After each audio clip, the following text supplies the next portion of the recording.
Muy buenos días, amada iglesia.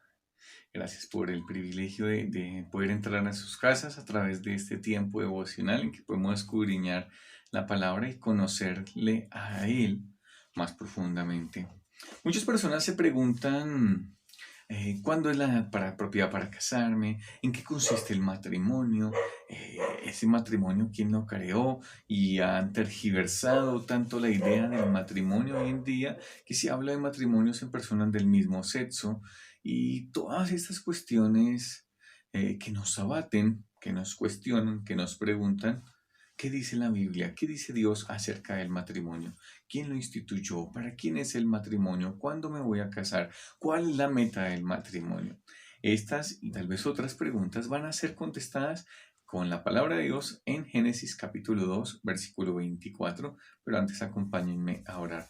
Señor y Padre, gracias por este privilegio que nos das de estudiar tu palabra, de conocerte. Gracias por lo que tú haces en nuestras vidas, a nuestro alrededor, y pedimos tu guía y tu dirección en este día. En Cristo Jesús. Amén. En el libro de Génesis, pues vamos a encontrar el principio de muchas cosas. En el devocional pasado vimos la creación de la mujer, que fue Dios quien la planeó, la pensó y le hizo ver esa necesidad al varón y finalmente le creó una mujer y se la trajo a Adán.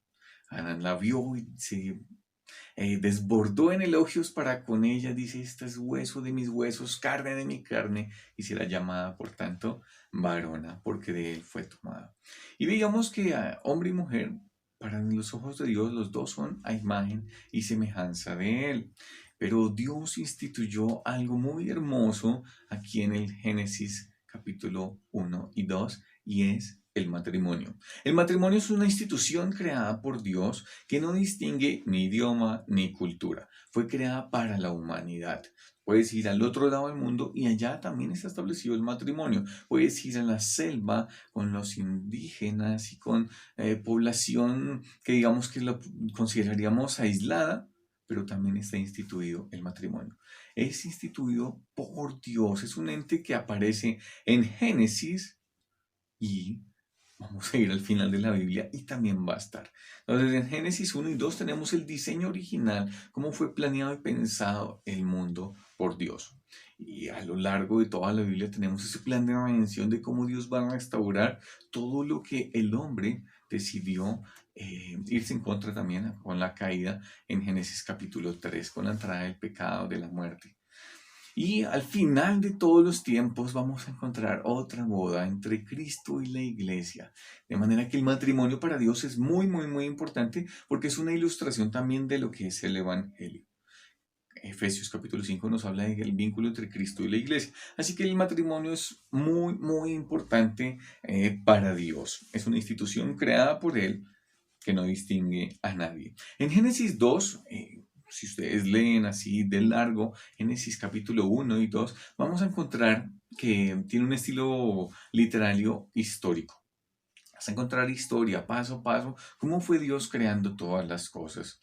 Pero de pronto hay un cambio muy abrupto en la narrativa que tenemos en Génesis 2. Y llegamos al versículo 24 que dice de la siguiente manera: por tanto, dejará al hombre a su padre y a su madre y se unirá a su mujer y serán una sola carne. No sé si ustedes se han detenido y les parece como curioso ese versículo que esté dentro de ese contexto. ¿Por qué? Porque pues venimos contando toda la historia de la creación y de pronto hay un mandato. Tenemos el mandato en 2.16, pero ese es un mandato que pareciera que no corresponde a toda la historia que está ahí envuelta en Génesis con Adán y Eva y el vínculo con Dios. ¿Por qué? Porque Adán y Eva, ¿por qué se les da ese mandato? ¿Qué tiene que ver con ellos? ¿Ellos tienen papá y mamá? No. Dejar a su padre y a su madre es un mandato instituido por Dios y plasmado por el escritor Moisés en ese mismo contexto, dando a entender que de ahí en adelante fue instituido el matrimonio y nos da unas características. Dios fue quien lo instituyó y lo primero que nosotros necesitamos saber del matrimonio es en qué consiste. Dice, por tanto, dejará. Y el por tanto nos da la idea de que es una conclusión. Una conclusión a lo que ya venía contando antes Génesis 2, que no está aislado de ese contexto como tal vez lo pudiéramos observar, sino tiene mucho que ver y nos da la idea de que Dios creó a la mujer para el hombre, se la trajo, se la puso, se la edificó y se la trajo al hombre. Fue Dios quien creó esa necesidad, pero también quien la suplió. Eso lo vimos en el devocional pasado. Y lo que nosotros tenemos aquí, entonces, por tanto, esa manera, esa conclusión de esa institución del matrimonio entre un hombre y una mujer. ¿Y en qué consiste el matrimonio? Dice, dejará el hombre a su padre y a su madre. Ese dejará habla de soltar, habla de desprenderse de un vínculo que a lo largo de mucho tiempo teníamos. Todos nosotros pues nacimos de nuestro papá y de nuestra mamá y estuvimos con ellos, compartimos con ellos, jugamos con ellos, nos divertimos con ellos, crecimos junto a ellos. Ellos nos conocen un montón porque vivimos muchos años.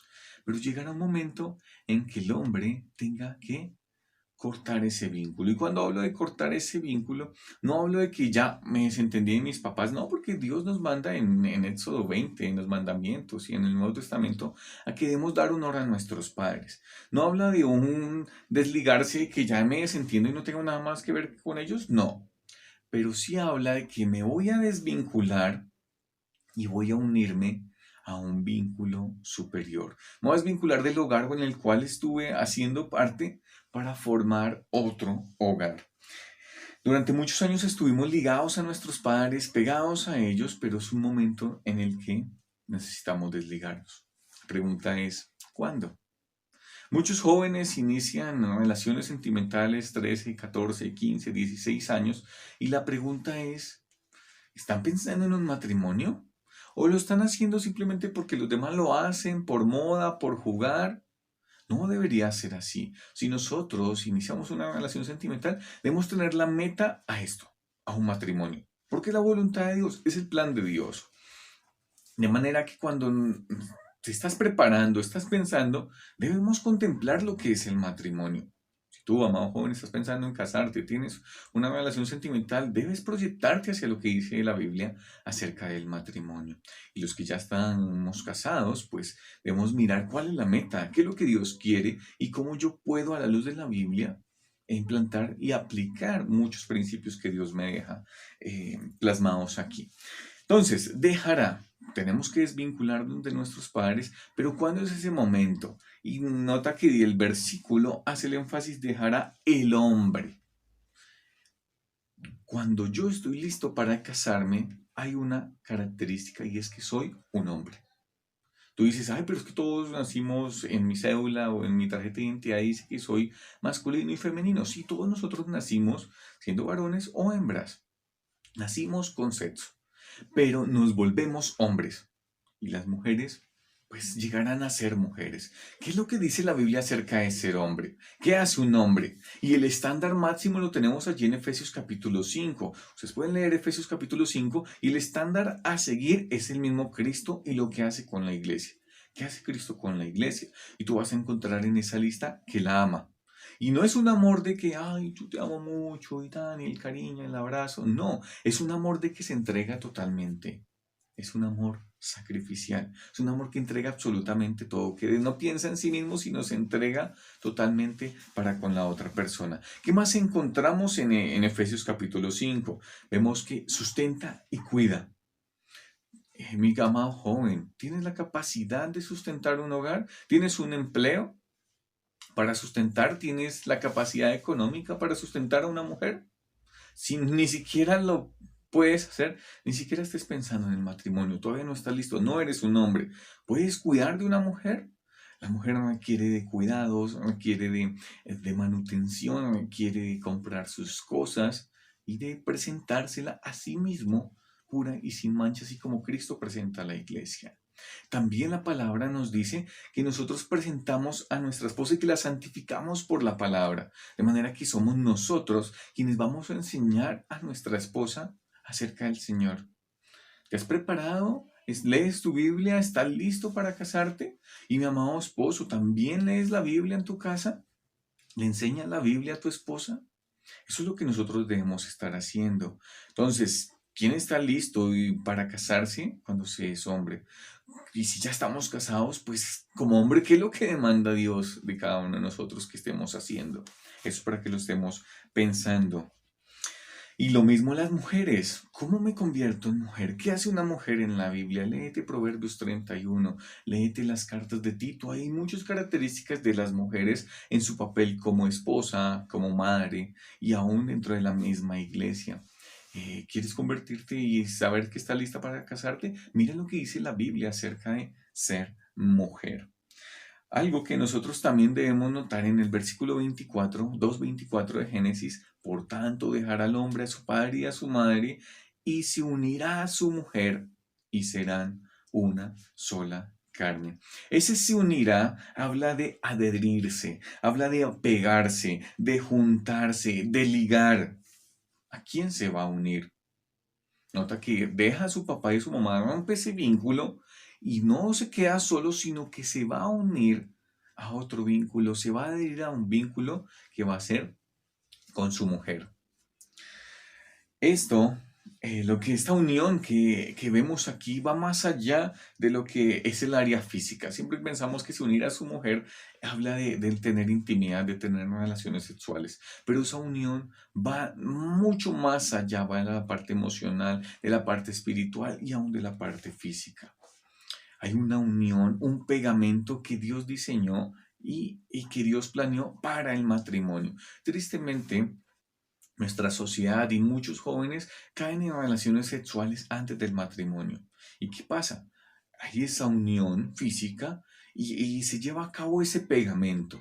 Tristemente, la mayoría de esos jóvenes no continúan juntos y no llevan esa relación a un matrimonio. Pero cuando se despegan, cuando hay una separación, cuando hay un rompimiento, las dos partes como quedaron unidas tienden a lastimarse y a quedar unas secuelas muy, muy, muy graves. Así que, amado joven, guárdate para el matrimonio, guárdate para la esposa que Dios te ha dado. Pero también, si tú eres casado y eres creyente, pues ¿qué debes estar haciendo? Unirte con tu esposa. ¿Qué está pensando ella?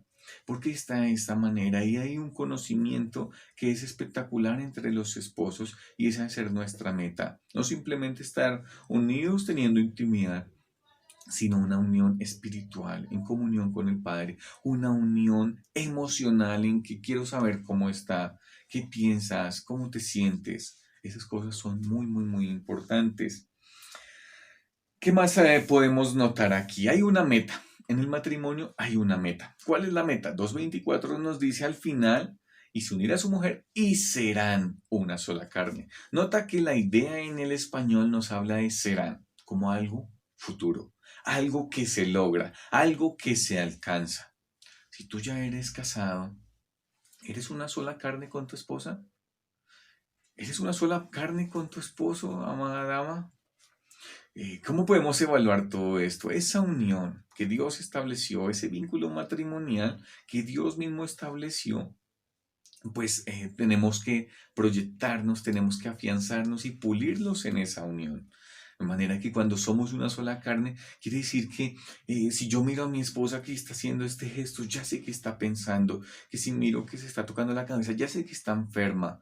Hay una unión, hay un conocimiento y estoy llegando a ser una sola carne. Que yo ya no tengo que preguntarle, amor, ¿qué te gustaría de almuerzo? Porque yo ya sé lo que le gusta.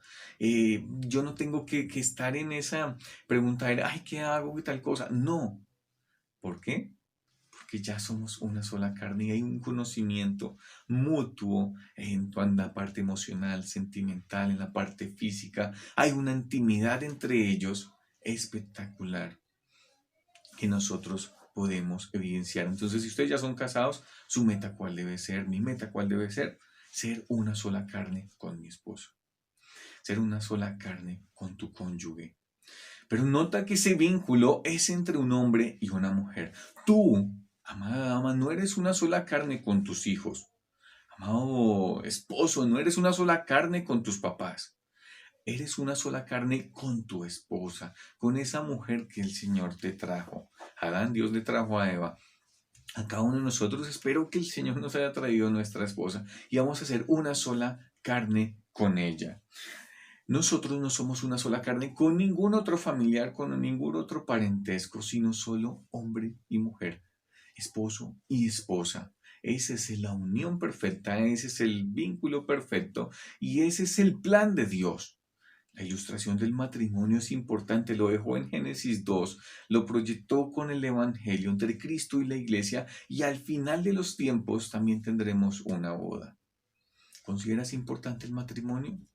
¿Estás proyectándote para esta meta del matrimonio? Si eres un joven, si aún eres soltero, proyéctate, sé hombre, averíguate qué es ser hombre y piensa en todas las características que Dios demanda de ti como hombre o de ti como mujer que debes cumplir para el matrimonio y aun si ya estamos adentro, poder decir, yo estoy amando a mi esposa, estoy cuidando, protegiendo, santificándola en la palabra. ¿Qué estamos haciendo? ¿Cómo estamos viendo el matrimonio? ¿Qué queremos en esta meta dentro de nuestro matrimonio? Ya somos una sola carne, estamos proyectándonos a eso, hay un conocimiento y hay una intimidad entre nosotros. Que el Señor nos ayude y nos guíe en este buen propósito. Señor Padre, gracias por tu palabra, por el tiempo que nos das de meditar en tus buenos propósitos. Gracias por este tiempo y oramos por tu palabra puesta en nuestros corazones que pueda dar fruto. Oramos en Cristo Jesús. Amén. Que el Señor les continúe bendiciendo, hermanos. Un abrazo. Hasta la próxima.